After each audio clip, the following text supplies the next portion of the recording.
I love the temperatures, the heat. I love the heat. Everybody who's complaining about the heat, but I'm absolutely loving it.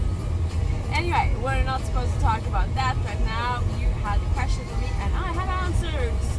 Now, a question I got not too long ago is, of course, making new friends here in the US. A lot of people ask me what I do. I also get a lot of questions with what I work with since I have pink hair. So, the question is, how do I describe what I do? What is the correct term? There are so many terms for being a developer. You have software engineer, you have software developer, you have developer, then you have programmer. Now, I've tended to say that I'm a programmer because it's a word people recognize and people know what programmers do, and I kind of thought it was accurate. Turns out it's not. Here in the US, it doesn't seem to be the accurate term to use. So programmer is often associated with kind of a code monkey. So the only thing you do is you just push out code. That's all you do. You don't do any architectural design. You don't put a lot of thought into applications. Somebody tells you what to do and you just do it. So the developer or software developer, that's kind of the step above that. The way I've had it described to me. I'm not saying it is like that, but that's the way people have described it to me. So software developer is when you are helping out the overall process, you're kind of deciding how the application is going to look like, and you're also implementing the code. Then you have the third term, which is third title, which is software engineer. And software engineer is the same thing as a software developer, but you have an education. Now, how many years of education? Now, that's going to vary. Some people are going to argue that you got to have at least 4-year education to call yourself an engineer, and some will say that as long as you have some education as a developer, you can call yourself a software engineer. So I've actually stopped saying I'm just a programmer. I just say I'm a software engineer or a software developer, and then I actually tell them what that means, what I do.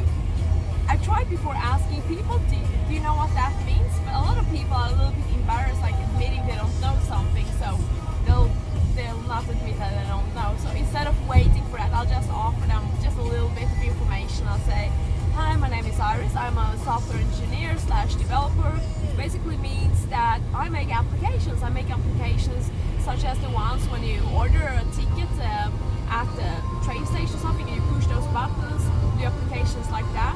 Sometimes I make like a back-end service that is going to handle data that comes in. Sometimes I make mobile applications like the one on your phone, the one you're playing with all day. And that's basically what I do. It involves a lot of code, a lot of meetings, and quite a few emails. And you work usually in teams. Sometimes you work alone, sometimes in teams, but you always interact with some person. And it's a really fun, exciting job, and I absolutely love it. And yes, it is kind of nerdy, but nerd is not what media defines it to be. So, that's my best answer.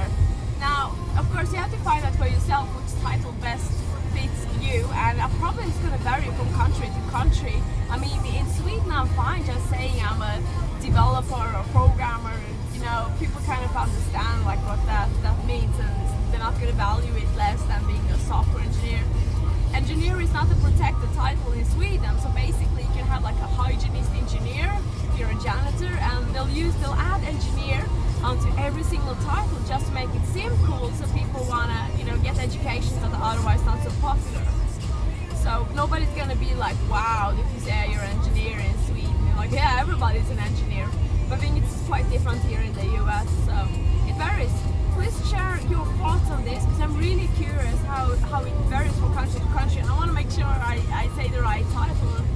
The only thing I know is I write code, I write a lot of it. Most of it is pretty good, some of it's really shit. I do my very best, and most important, I love what I do. So let me know what your thoughts on this are, and thank you for watching, and this video will, I promise now, come more frequent.